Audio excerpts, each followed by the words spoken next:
The Multiverse Revealed, Episode 11.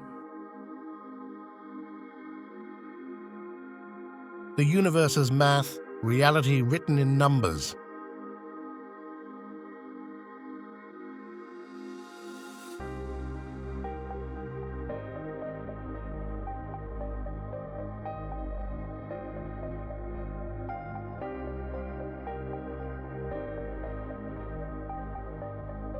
What if the cosmos isn't described by mathematics? What if it is mathematics? If the world you touch is just the shadow, what's casting it? Numbers themselves humming behind every sunrise and heartbeat. Max Tegmark's mathematical universe hypothesis, MUH, makes two stark moves. One, there's an external reality independent of us. Two, that reality is a mathematical structure, not merely modeled by math, but literally identical to it. In this picture, we are self-aware substructures, SAS, embedded inside that structure, experiencing its relations from the inside, like characters in an equation discovering the rules of their own story. From this vantage, our universe is one specific structure. And if one structure is physically real because SASs arise within it, the most neutral stance, mathematical democracy, is that all consistent mathematical structures are physically real. That's Tegmark's Level IV Multiverse. 1. The two worldviews, which is bedrock, experience, or equations. Aristotelian. The sensory world is primary, math is a tool. Platonic. The mathematical structure is primary. Our experiences are how an SAS feels that structure. Tegmark reframes this old tension with a clean analogy. If history were a movie, the mathematical structure isn't a single frame. It's the entire videotape, all frames, all relations, at once.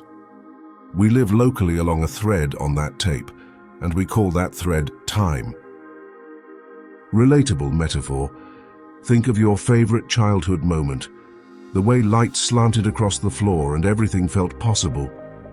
In a Platonic universe, that warmth is the way a substructure like you registers a relation inside the grand score, not a ghost hovering above it. 2. What does it mean to be a mathematical structure? A mathematical structure is just entities as relations.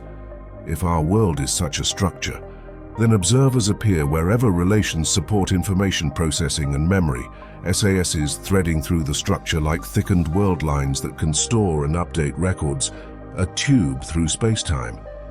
That tube of perceptions is what the SAS experiences as the passage of time.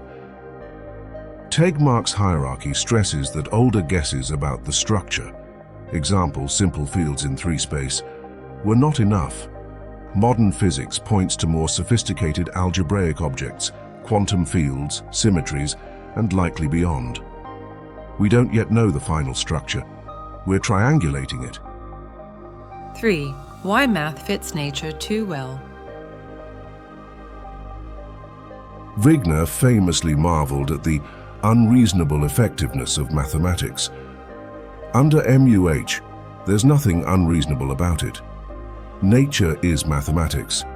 So our best theories are mathematics approximating mathematics. Compact substructures that capture how an SAS perceives a more complex structure. The effectiveness is a feature, not a miracle. 4. Mathematical democracy, Level 4, and why there's no Level 5.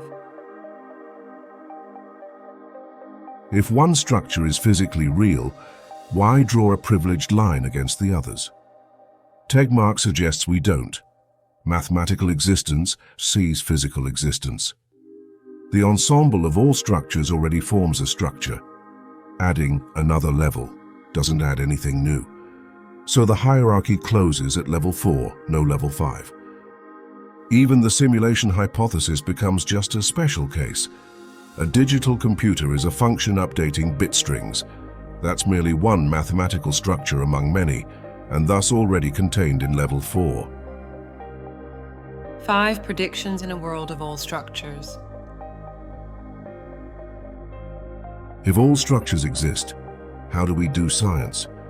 Tegmark turns to typicality. Prediction 1. The structure describing our world is the most generic, consistent with our observations. Prediction 2. Our future observations are the most generic, consistent with our past. Prediction 3. Our past observations are the most generic, consistent with our existence. This is where the measure problem bites. What does generic mean over all structures? The anthology acknowledges the problem, but also notes that symmetry and invariance, the very traits that make our world orderly, are common by default in mathematics. You often need extra axioms to break them, so generic doesn't necessarily mean chaos. 6. Many worlds meets mathematical world. Deutsch sharpens the live feel of this picture. Quantum theory, he argues, doesn't create a problem with many worlds. It solves one. Phenomena like interference make sense if there are parallel branches where events unfold and sometimes cross-talk through interference. No copy is more tangible than another. Tangibility is relative to the observer within their branch. Personal metaphor. Imagine telling a story around a campfire with your family. In one telling you pause, in another you race ahead, in a third you change a detail. To each listener in each telling, that version feels real. The multiverse asks you to scale that intuition to physics. 7. Why MUH feels useful, not just grand. No ad hoc initial conditions. In a static mathematical object, initial conditions are simply relational facts inside the structure. No external dial twisting required. Fine-tuning softens. If all structures exist, selection says we inevitably inhabit one that allows SASs. What breathes fire into the equations?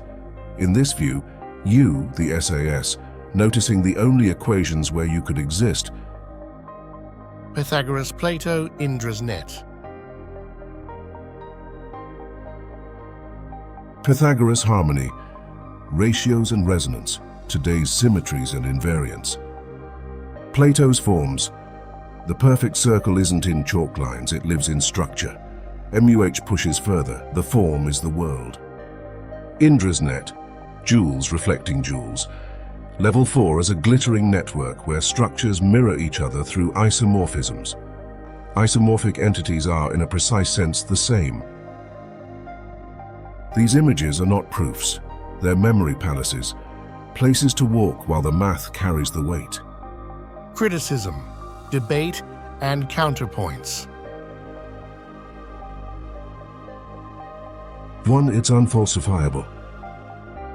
MUH itself is meta-ontological, but the scaffolding it leans on is testable. Inflation, quantum theory, and the stubborn success of high abstraction mathematics. If those pillars keep winning and simpler, more austere assumptions outperform patched-up alternatives, MUH gains plausibility, as cosmological frameworks often do. 2. Contradictory structures can't all be real. Level 4 doesn't claim joint application. Each structure is a separate domain. The more serious issue is the measure problem, how we weight possibilities to make predictions. Tegmark frames prediction by typicality over SAS histories. The details are open, but the program is clear. 3.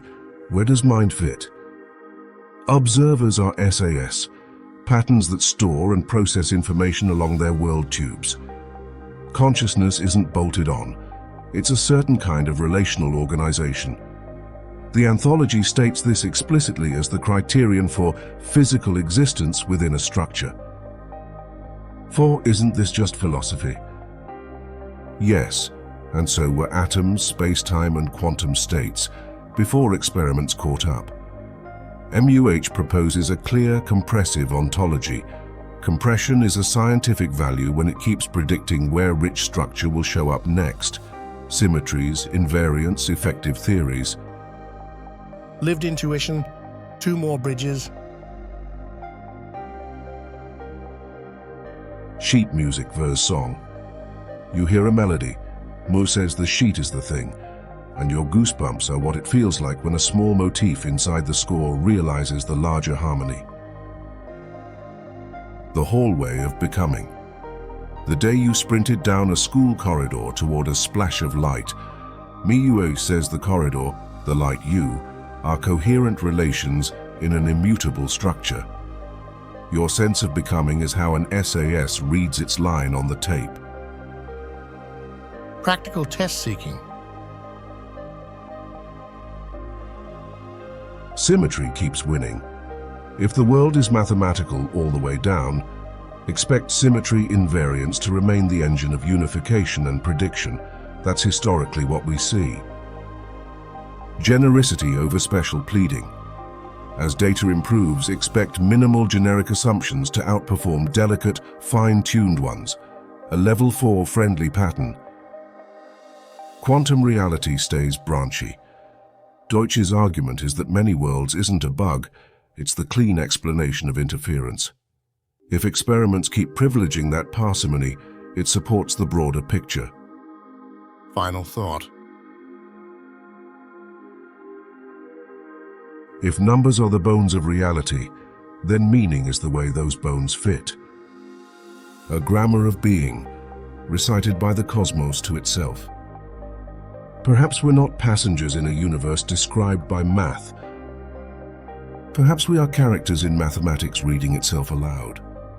If reality is mathematics, what does it mean to live a meaningful life inside an equation? Tell me in the comments, does this change how you think about choice, purpose, or love? If this journey lit a spark, help us keep sharing hidden knowledge. Like, share, and subscribe.